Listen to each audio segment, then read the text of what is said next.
സംസ്ഥാനത്ത് സ്വകാര്യ സർവകലാശാല കൊണ്ടുവരുന്നതിനുള്ള തീരുമാനത്തിൽ സർക്കാർ മുന്നോട്ട് തന്നെ കുതിക്കുകയാണ്. ഏതു വിധേനയും സർവകലാശാലകളെ സംസ്ഥാനത്തേക്ക് കൊണ്ടുവരുന്ന ദൃഢനിശ്ചയമാണ് CPM-നുള്ളത്.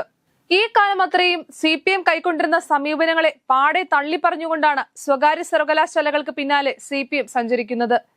സ്വകാര്യ സർവകലാശാലകളുമായി ബന്ധപ്പെട്ട് 2023 ജനുവരി 7-ന് CPM പോളിറ്റ് ബ്യൂറോ പാസാക്കിയ ഒരു പ്രമേയമുണ്ട്. സ്വകാര്യ സർവകലാശാലകൾ സജീവമാകുന്നതിലൂടെ വിദ്യാഭ്യാസ മേഖലയിൽ സവർണ സ്ഥാപനങ്ങൾ സൃഷ്ടിക്കപ്പെടുമെന്നും ഉയർന്ന ഫീസ് നൽകാൻ സാധിക്കാത്തതുമൂലം ഇതിന്റെ പ്രശ്നങ്ങൾ അനുഭവിക്കാൻ പോകുന്നത് സാമ്പത്തിക അസമത്വം നേരിടുന്ന വിദ്യാർത്ഥികളായിരിക്കുമെന്നും ഈ പ്രമേയം ചൂണ്ടിക്കാണിച്ചിരുന്നു. സ്വകാര്യവൽക്കരണത്തിലൂടെയും വിദേശ സർവകലാശാല ക്യാമ്പസുകളുടെ കടന്നുവരവിലൂടെയും ഇന്ത്യൻ വിദ്യാഭ്യാസ സംവിധാനത്തിൽ വരാൻ പോകുന്ന മാറ്റത്തെ അതിന്റെ സമഗ്രതയിൽ ഉൾക്കൊള്ളുന്നതായിരുന്നു ആ പ്രമേയം. വിദേശത്തേക്ക് പോകുന്ന വിദ്യാർത്ഥികളെ മുഴുവൻ ഇങ്ങോട്ട് തിരിച്ചു കൊണ്ടുവരാൻ സാധിക്കുമെന്ന പ്രതീക്ഷ നല്ലതുതന്നെ. ആളുകൾ വിദേശത്തേക്ക് പോകുന്നത് സർവകലാശാലകളുടെ പേര് കേട്ട് മാത്രമാണോ എന്ന് നമ്മൾ വേറെ ചിന്തിക്കണം. വിദേശ സർവകലാശാലകളും സ്വകാര്യ സ്ഥാപനങ്ങളും ഇവിടെ അവതരിപ്പിക്കുന്നതിലൂടെ സംഭവിക്കാൻ പോകുന്ന ദുരന്തത്തിന്റെ തീവ്രത എത്രത്തോളമെന്ന് സർക്കാർ സംവിധാനങ്ങൾ വിലയിരുത്തേണ്ടതുണ്ട്. കുട്ടികളുടെ സാംസ്കാരിക സാമൂഹിക പിന്നോക്കാവസ്ഥകൾ ഉൾക്കൊണ്ട് രൂപപ്പെടുത്തിയ പൊതുവിദ്യാഭ്യാസ വ്യവസ്ഥയിൽ നിന്ന് പോലും അരികുവൽക്കരിക്കപ്പെട്ട വിദ്യാർത്ഥികൾ പുറന്തള്ളപ്പെടുന്ന കാലത്താണ് വലിയ ഫീസുകൾ ഈടാക്കുന്ന വിദേശ സർവകലാശാലകളെ അവതരിപ്പിക്കുന്നത്. 2016 നടന്ന ഒരു സംഭവം അന്നത്തെ ഉന്നത വിദ്യാഭ്യാസ കൗൺസിൽ വൈസ് ചെയർമാനും മുൻ ഇന്ത്യൻ അംബാസിഡറുമായ TP ശ്രീനിവാസനെ SFIക്കാർ കയ്യേറ്റം ചെയ്ത സംഭവം നമ്മുടെയെല്ലാം ഓർമ്മകളിലുണ്ട്. ആഗോള വിദ്യാഭ്യാസ സെമിനാറിൽ പങ്കെടുക്കാൻ വന്നപ്പോഴാണ് അദ്ദേഹം ആക്രമിക്കപ്പെട്ടത്. പക്ഷെ SFIക്കാർക്ക് അത് പെട്ടെന്ന് മറക്കാൻ സാധിക്കില്ല എന്ന് തോന്നുന്നു. അതുകൊണ്ടാണ് കാര്യങ്ങൾ സർക്കാരിന്റെ ശ്രദ്ധയിൽപ്പെടുമെന്ന് SFIക്ക് പറയേണ്ടി വരുന്നത്. 90കളിൽ K കരുണാകരൻ മുഖ്യമന്ത്രിയായിരുന്ന കാലത്തും 2001-ൽ AK ആന്റണി പ്രൊഫഷണൽ കോഴ്സുകൾ സ്വാശ്രയ മേഖലയിൽ അവതരിപ്പിച്ചപ്പോഴും പിന്നീട് ഉമ്മൻചാണ്ടി ഭരിക്കുമ്പോൾ സർക്കാർ എയ്ഡഡ് കോളേജുകൾക്ക് സ്വയംഭരണാവകാശം നൽകാൻ തീരുമാനിച്ചപ്പോഴും നടത്തിയ സമരങ്ങൾ തൂത്താലോ മായ്ച്ചാലോ ഇല്ലാതാകുന്നതല്ല.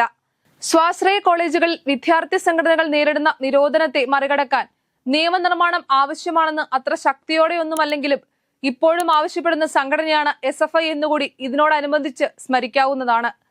വിദേശ സർവകലാശാല ക്യാമ്പസുകളിലൂടെയും സ്വകാര്യവൽക്കരണത്തിലൂടെയും സംവരണ തത്വങ്ങൾ അംഗീകരിക്കാത്ത വിദ്യാർത്ഥി സംഘടനകൾ ഇല്ലാത്ത ക്യാമ്പസുകളാണോ സർക്കാരിന്റെ ലക്ഷ്യമെന്ന് SFI എങ്കിലും അവരോട് ചോദിക്കുവാൻ തയ്യാറാകേണ്ടതുണ്ട്.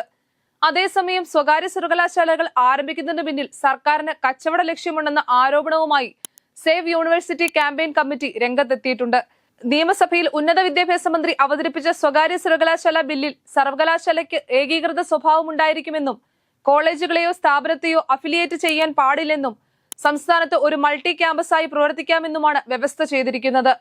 എന്നാൽ സർക്കാരിന്റെ അനുമതിയോടുകൂടി കൂടുതൽ ക്യാമ്പസുകൾ ആരംഭിക്കാമെന്ന പുതിയൊരു വ്യവസ്ഥ കൂടി ഔദ്യോഗിക ഭേദഗതിയായി ഉന്നത വിദ്യാഭ്യാസ മന്ത്രി നിയമസഭാ സബ്ജക്ട് കമ്മിറ്റിക്ക് നൽകുകയും സബ്ജക്ട് കമ്മിറ്റി അത് പാസാക്കുകയും ചെയ്തു. മെഡിക്കൽ കോളേജുകളും സംസ്ഥാനത്ത് വിവിധ ഇടങ്ങളിൽ സ്വാശ്രയ എഞ്ചിനീയറിംഗ്, ആർട്സ് ആൻഡ് സയൻസ് കോളേജുകളുമുള്ള കോർപ്പറേറ്റ് മാനേജ്മെന്റുകൾക്ക് അവരുടെ സ്ഥാപനങ്ങളെ സ്വകാര്യ സർവകലാശാലയ്ക്ക് കീഴിൽ കൊണ്ടുവരുന്നതിനുള്ള നിയമ ഭേദഗതിക്കാണ് മന്ത്രി നിർദ്ദേശം നൽകിയിരിക്കുന്നത്.